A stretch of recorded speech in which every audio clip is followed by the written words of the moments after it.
Hey folks, so today's video I thought I'd show you guys how to do a access hole in your sheetrock anytime you need to get whether it's plumbing or electrical or just maybe you've got an issue behind a wall.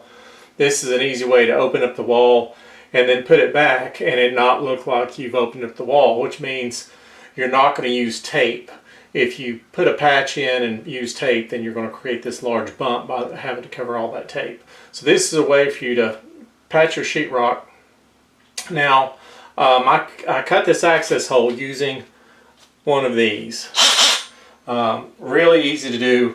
You just want to go in and cut your hole at a 45 degree. I've already cut the hole. I'm going to show you everything there is to do to put it back together to where it's going to look flush.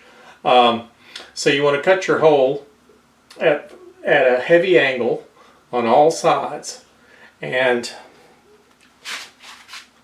I wish plumbers would do this because the number of jobs I've been on where I was actually on one job and the plumbers were laughing as they were just taking a hammer and just butchering the sheetrock trying to find a leak in this pipe. So anyway, so the first thing you need to do is make sure that you don't have any jagged pieces of paper, because that will interfere with your mudding. So if you can shave any of that stuff off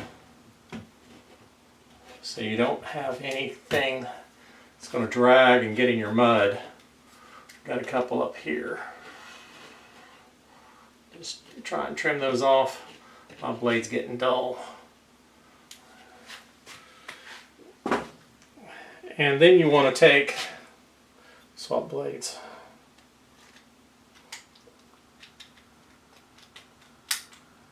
Then you want to dust off any of this dry sheetrock dust. And it's not a bad idea because this is pretty dry, is to go ahead and put a coat of water on it. This will help prevent your mud from setting up too fast. Next thing you want to do is you want to take and just trim your piece that you cut out. And you notice I'm just cutting this just straight. You do not need to cut it at any kind of angle, and you actually want the exact opposite. What you're trying to do is try to knock that edge off of there. You'll fill that with mud. The problem is that edge tends to curl up and get in the way when you're trying to install this back.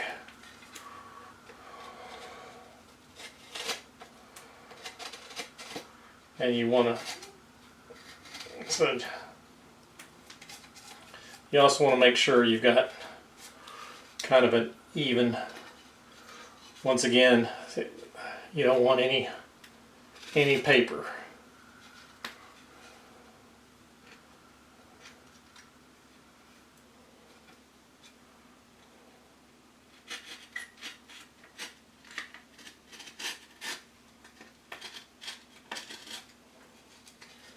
And you can curl your corners off if you want. It doesn't matter.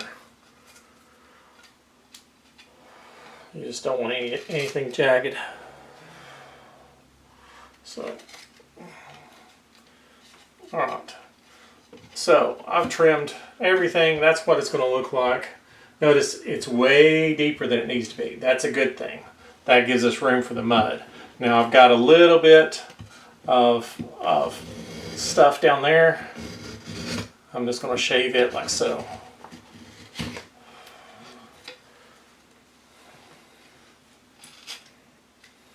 And I'm going to take my corner off a little bit more. Alright, that's what we're going to put in. Now, just like before, I'm going to spray this with some water to help slow down the curing of my mud. And I'm going to put another coat on our wall.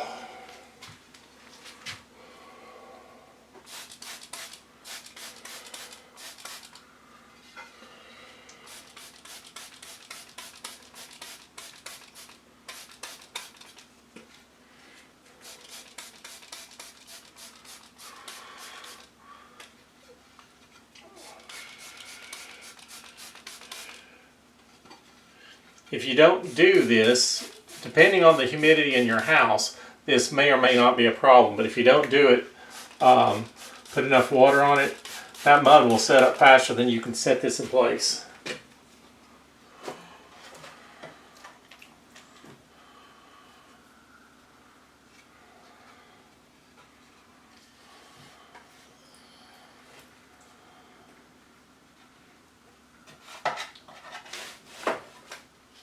So I'm just mudding the back side, like so.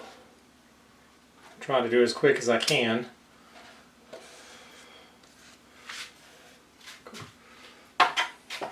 And you don't want to be stingy with your mud. And then we slap it in, like so. And if we've got too much mud, we'll know it real quick, which we do, because it's just sitting up a little high.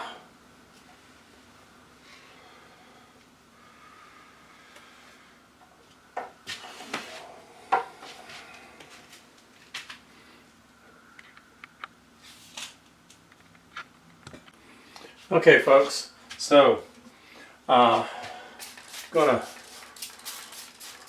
put some more water on here. If you're using the setting type mud, this is actually a little easier using setting type mud because you don't have to worry about this stuff, the moisture being a real issue. But with your standard drywall mud, you have to work pretty fast to get this. Well, so I'm mudding it to put it in the frame here. I'm mudding all my edges, not trying to put a pretty good amount on there. And what we're looking for is we want to fill the edges and make sure that we're not high anywhere. It can be a little bit low, that's fine. That's easy to cover. So my mud's thin for this, but I'll go ahead and put back in just so it can dry.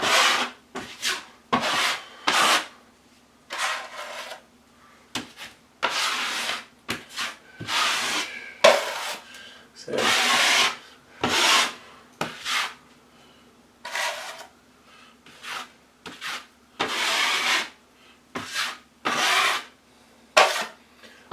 alright folks, there you have it.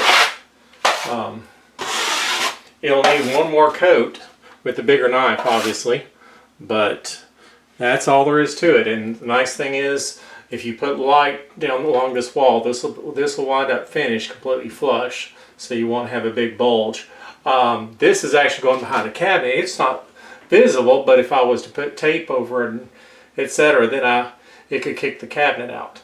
So anyway, hope you guys have enjoyed the video, and please like and subscribe and leave a comment if I did it wrong.